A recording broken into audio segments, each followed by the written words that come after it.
Our next session will spotlight U.S. climate investment opportunities, policy developments, and the role of credit unions can play. Neda Abarashi is the Vice President of Inclusive Center for Resiliency and Clean Energy Finance. We've collaborated extensively with Inclusive at each of our summits, incredible partner to UNFCU, to UIS, and to the credit union industry. We're delighted to have you back. Great, thanks so much. It's a pleasure to be here. We're thrilled to have Jahi Wise with us here today. Jahi is Special Assistant to the President for Climate Policy and Finance in the White House Office of Domestic Climate Policy. He focuses on climate finance, clean energy deployment, and economic development. Jahi has held climate policy positions in the Office of the Mayor of New York City and at a national nonprofit focused on clean energy finance and deployment. He's practiced as a project finance attorney at an international law firm and as general counsel of a social enterprise focused on community-scale clean energy deployment. So for this session, we'll be speaking about how credit unions can join the clean energy transition. We've heard from many today that have mentioned that they already work on financing green projects, and we know that there's a lot happening at the national level in terms of new policies and bills that support climate finance, and we think there's an important role that credit unions can play within that space. So we're excited to have Jahi here to share more about what's happening at the policy level around climate finance and what we should make sure that credit unions are aware of. Jahi, I will pass it to you. Thank you so much. Thanks, Neda, and thanks everyone for joining today. Apologies for not being on video. I think our tech won today, but I'm happy to be here with you on the phone to talk a little bit about this administration's legislative agenda and how it will help the institutions that you work with and the communities that you serve to deploy clean energy and climate infrastructure projects. I'll start by talking a little bit about some of the key pieces of legislation that are enabling this administration and the country to hit our 2030 climate goals.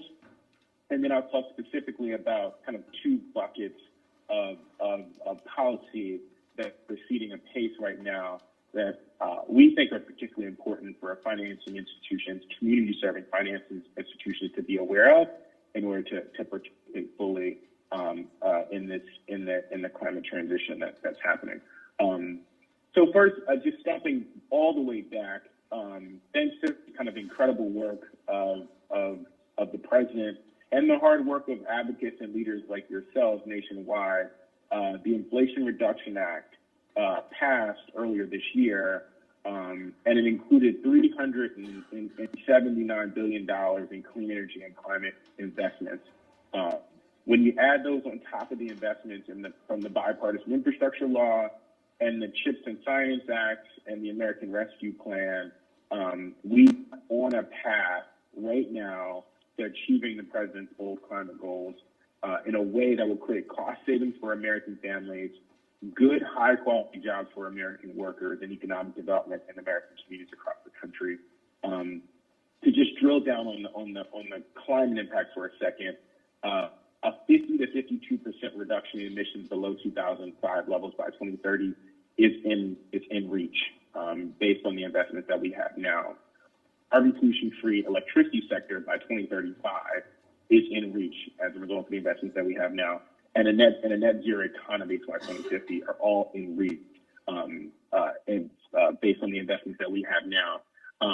These investments, this legislative agenda that the president pushed, has also transformed the way that the government tackles climate change. Not only is it a planetary issue, but it's an opportunity for action that will deliver job creation, lower costs, and the emissions reductions we discussed. Just looking at the Inflation Reduction Act for a second, based on independent analysis as well as analysis of organizations, of agencies like the Department of Energy, the Inflation Reduction Act will deliver, by 2030, $500 in energy savings for the average American family, like real money and real savings on folks' electricity and utility bills. Two, $1,000 in savings per year for families who take advantage of clean energy and electric vehicle tax credits. 7.5 million more families will be able to install solar on their rooftops, saving hundreds of dollars a year. And deploying clean energy resources will make consumer prices more predictable and less vulnerable to the international crises like what we're experiencing right now. All of this while creating at least 1 million new good-paying jobs across the country, and expanding investments in communities everywhere, including rural communities, including energy communities, including environmental justice communities, just to name a few. And we're already seeing the impacts of this investment. Major things have already begun to announce investments in communities across the country, whether it's Honda announcing a $4.5 billion new EV battery plant, or its first solar, now announcing a new $1.2 billion solar module manufacturing plant in southeastern Ohio, or it's Carrier announcing a Tennessee factory for heat pump production.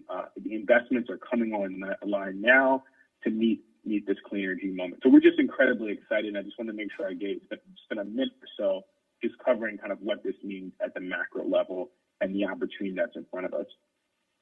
I think, as I said, I think there are a lot of ways that the institutions that you all work with, credit unions, that are the backbone of the financing system for a lot of communities across the country. I always note on these calls with Netta, Friends and Inclusive, that my first bank account was at a credit union, the Washington Telephone Federal Credit Union, now Signal Financial, because my grandmother was an employee there at the Washington Telephone Company, and opened that account when I was a kid.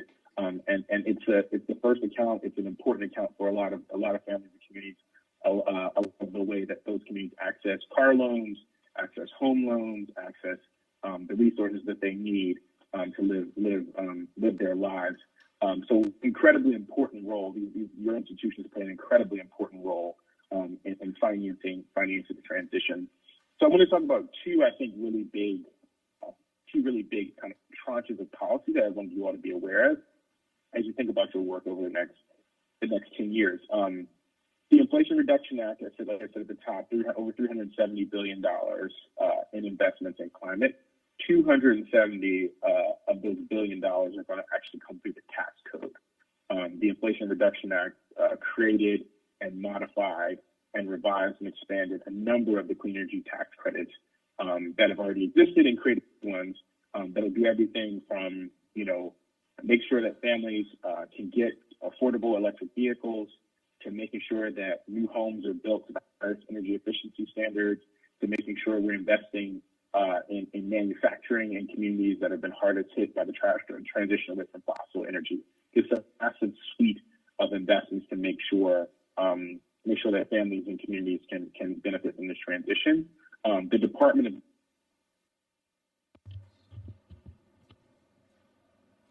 Okay, Netta, I think we might have lost Jai. I apologize for these technical hiccups. We can also introduce the other speakers for this panel.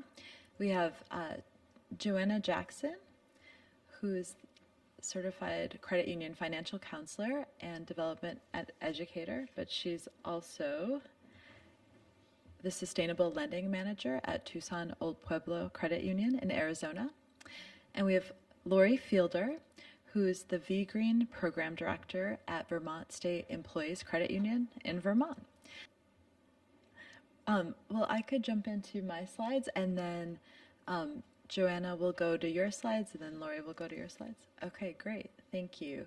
So my name is Netta Arab-Shahi.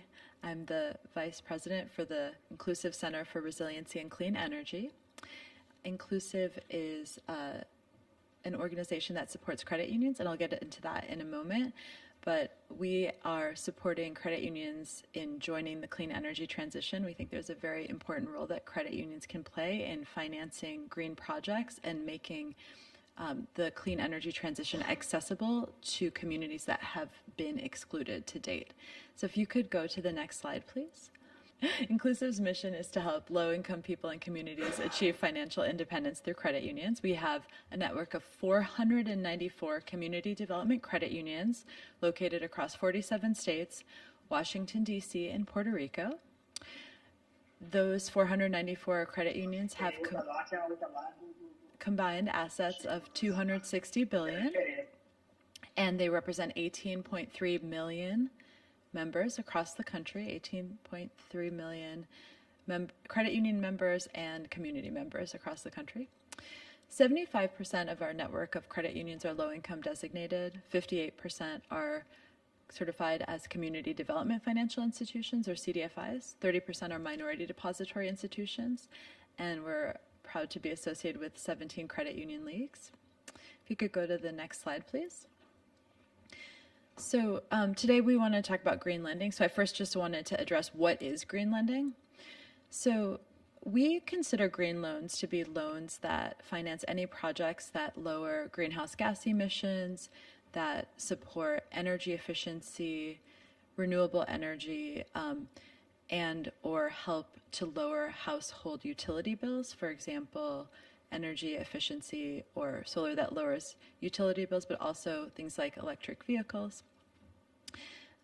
If you could go to the next slide, please. And this is particularly important for today's topic because there is this concept of energy burden. And energy burden is the percent of gross household income that's spent on energy costs. Across the US, the average energy burden for low-income households is 3 times higher to just those Justice 40 communities. And there are a lot of benefits for credit unions and for their members from offering green loans. So credit unions, and Joanna and Lori will talk about this more, but credit unions have seen new members and diversification in membership from offering green loans. They've been able to deploy capital in new markets, so they've seen the impacts of loan growth, high loan performance, new membership, 75 to 90%. Often credit unions tell us when they offer green loans, 75 to 90% of those loan recipients are new members to the credit union. They're also able to then, once they have those new members, leverage those relationships. So the new members can often apply for other loans or other banking services at the credit union after they join beyond their green loans. And of course, there's the community and member goodwill and reputation. If you know your credit union is offering green, often a lot of the community members appreciate that, and it helps to build trust. And then for the members, I think one of the reasons that green loans perform very well is that they help to reduce energy bills, or they often help to reduce energy bills. They don't have to, but they also help protect against rising energy costs, reliance on fossil fuels. Often members can access rebates and incentives at the federal, state, and local level. And Jahi started to mention some of the incentives that are coming through the Inflation Reduction Act and others. We've seen increased home value when green retrofits have happened or when there are solar panels. And also, of course, it's green, it's eco-friendly, there can be improved air quality and other health benefits. Next slide, please. And I would like to give a huge shout out to the Center for Resiliency and Clean Energy team who's here in the room, Hannah Kramer, Fiona Laird, Taylor Kelly. They've done a tremendous amount of research to help us understand what credit unions are doing. They've looked at almost every credit union in the country and found that there are 391 credit unions that offer or are developing dedicated green loans. 354 currently have green loan products, 38 are developing them. These 391 credit unions have combined assets of $448 billion and represent over 25 million members. And back to the Justice 40 communities, 227 of these credit unions are one or more CDFI, low-income designated, and minority depository. I'll also note that 88 are inclusive members, which we're very excited about. And 61 of them took our inclusive University of New Hampshire solar lending course that I think Renee mentioned earlier in an earlier panel. So far, we've had this training course for about 2 years, and we've trained 150 community lenders, including credit unions, in green lending. And we've seen that there's been a lot of growth in green lending. 94 of those lenders have originated 2.68 billion in green loans. That's over 37,000 green loans. So a lot of activity in a relatively short period of time and growth in this space. Next slide, please. These, and just in the interest of time, I think I'm going to skip this slide, but these are some credit unions. Okay, so I just wanted to also note that our training program is available for credit unions and other community-based lenders. We have amazing grant funders that allow us to offer this course for free. And so there's a link to apply here, but also I think that, I don't know if we'll share contact info or slides, but anyone can go to our inclusive website or contact me if they'd like to apply. And we're accepting applications right now for the first quarter of 2023. Okay, next slide, please. Okay, so now I just want to shift to taking this back to specific credit unions. We have stories from the field, 2 credit unions that are leading in green lending. We'll start with Joanna Jackson, who, again, Sustainable Lending Manager at Tucson Old Pueblo Credit Union in Arizona. And I believe Joanna has some slides. Okay. Lori, we're going to switch to you if that's okay. Hi, everybody. I'm Lori Fielder. I'm the V-Green Program Director at VSECU. We're a credit union based in Vermont, and we've been really in this field a long time. And I'm not sure, I don't see the slides anymore, so I'm not sure if others. So, we start with this slide because I really do like to show the variety of the work that we do in terms of making affordable, clean energy finance available for our members. VSECU, as I said, is based in Vermont. Vermont's in the northeast quadrant of the country, and it's, pretty cold many months of the year. So it's really important to our membership that somebody's providing access to the types of investments that make homes more durable, healthier, safer, and certainly more efficient. And we have about 71,000 members, and the green financing program's been a unique program for us for actually many years. And of course, in the last few years, we've really been seeing a lot more growth. So next slide, please. So, back in 2005, our board of directors, interesting conversation earlier about how culture eats strategy. And in our case, it really did start organically with a mission statement from our board of directors around a commitment to find opportunities both within our business, our own operations and our business products to promote environmentally sound choices for our employees and for our member owners. So this really started because we were receiving a lot of demand from the market to find ways to partner with stakeholders like our efficiency utility and others to offer discounted interest rates on special loans for efficiency. And then it moved on to solar. And we decided that we really needed to focus on developing this suite of products. So I'll talk a little bit more about the loans in a minute. But the important thing that is really the story around this whole initiative for us is the growth of how one thing leads to another and demand grows for other products, such as our V-Green Money Market account. We had folks that were taking out loans for solar arrays and efficiency projects. Then they were coming back to us saying, well, what about a deposit product? I want to help my fellow member be able to also do what I have been able to do. So this is when the V-Green Money Market came about. We decided to put all of the deposits that go into that product are used to fund the growth of the V-Green program, and that money's turned around into loans for other members. We also have taken quite a bit of pride in our commitment to our business operations.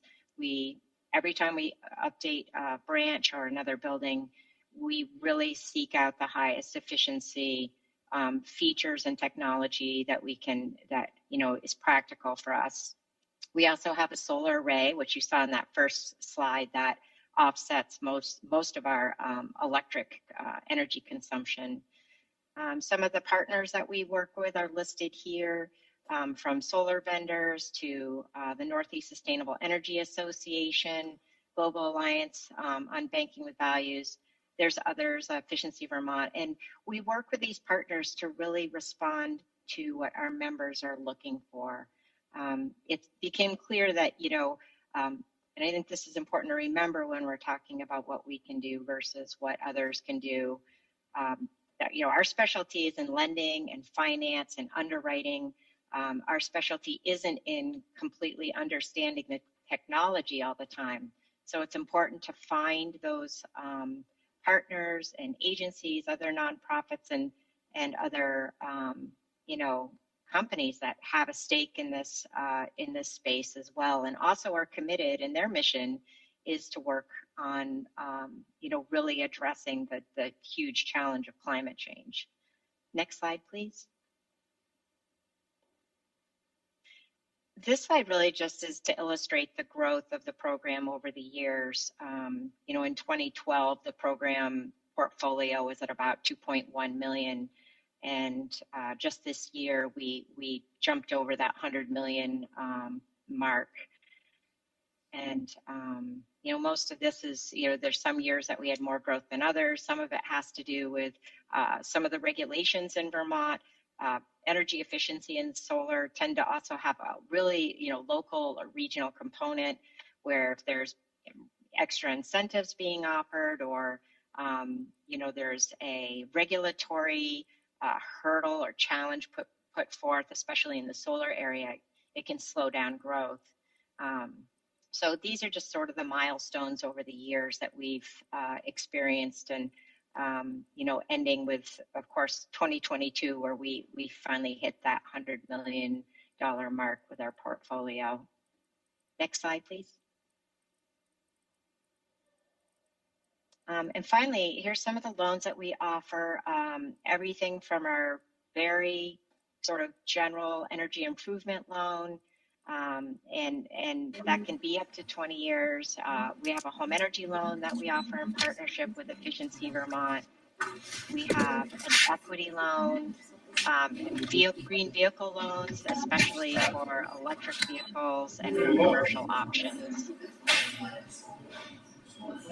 So, really the story that I'd like to end with, I really like this story from Erica. She's one of our members who took advantage of an energy improvement loan. And if we just have a minute to play that, that would be great.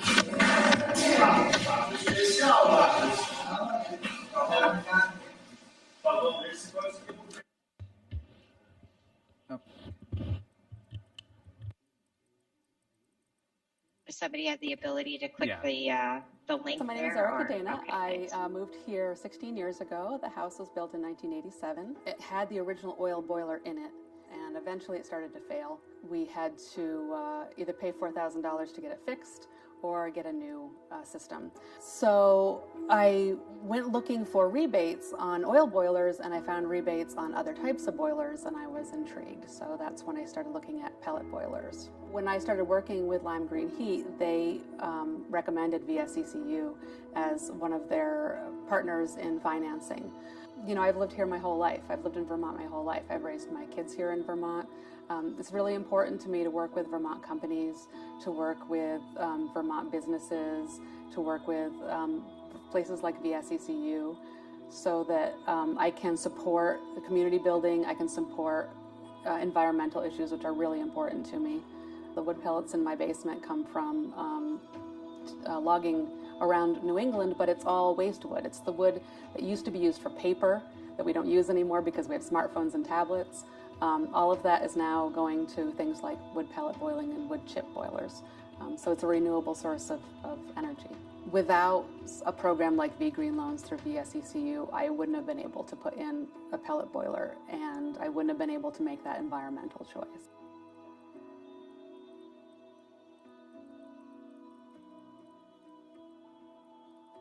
Great.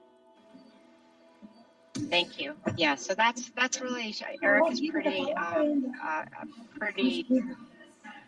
my name is typical Erica Dane. of our green borrowers. And, like Netta was talking about, one of the important things when you're looking at green loan applications in the underwriting process is to take into account the energy savings, or what we call the energy offset. Knowing that if she's spending, $300 or $400 a month in the winter months to heat her home, that loan amount, the monthly payment is an offset to that, and it will definitely be reducing that amount. So we are able to take those into account when we underwrite. So those things, and also, thinking about how, sometimes there's challenging situations when you're underwriting loans, but if you have programs where, I was hoping Jahi would be able to speak more to this as well.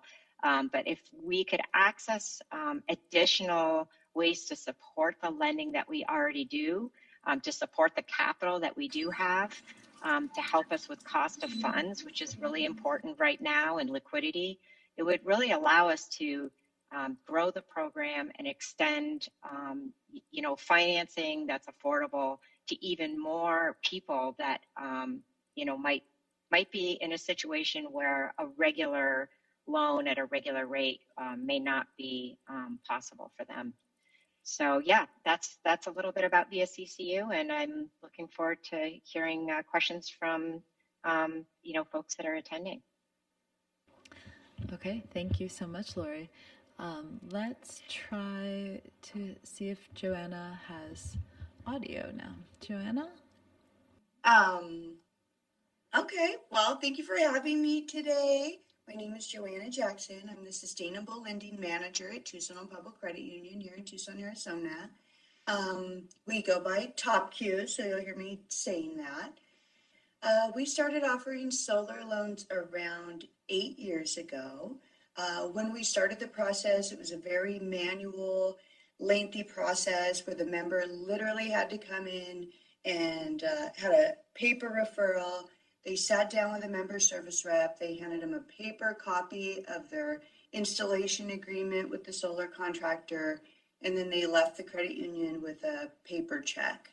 So a little over 3 years ago, we realized, well, number one, we need to stop using paper, and that we were really meeting a community need with these solar loans. So not only were we providing a cost-saving product to our members, we were making an environmental impact as well as a community impact. And not to mention, our credit union was growing with a loan product that has very little delinquency, and it brings in new membership for us at a rate of around 95%. We started our solar loan department with one person, and 3 years later, our portfolio has grown by $45 million. And the sustainable lending department is now a party of 5. Next slide, please. We do try to keep our solar loan program as simple as possible. So a few things. Number one, you have to be able to establish membership. You can live, work, worship, or attend school in Tucson, Arizona. If you live outside of Tucson, because of our bylaws allow for sponsorship, one of our preferred solar contractors can sponsor your membership as long as you're in Arizona. We require our preferred solar contractors to open at least a business savings account so that they're members of the credit union and they can sponsor another member's membership. And we also offer our solar contractors our small business services. And we offer an employee-sponsored small dollar loan program to their employees, and I'll talk about that in just a little bit. In our program, we offer terms up to 20 years, and we secure the loan with the UCC1 on the solar equipment, not on the property. The solar equipment is generally affixed to the home, so our members will have to get a subordination when they decide to refinance our home or get a HELOC or anything of that nature. We have a max loan amount of around $100,000, and we offer a one-time re-amortization within the first 18 months. And that conversation usually goes something like, one time within the first 18 months, you can give us a lump sum, and we'll assume it's your tax rebate. We'll take that lump sum, we apply it towards the principal loan balance, and re-amortize your loan to have a lower payment through the end of the term of the loan. We also require at least one person on the deed must be on the loan. And if you're financing a mobile home, you must own the land. Our first payment is due 60 days after the loan funds. And our main goal is to try and avoid our members having a loan payment and an electric bill at the same time. We offer rate buy-down options, and these work as a fee to the contractor. And most of the contractors will use this option to bring down the payment for their customers so it's more comparable to their existing electric bill. Next slide, please.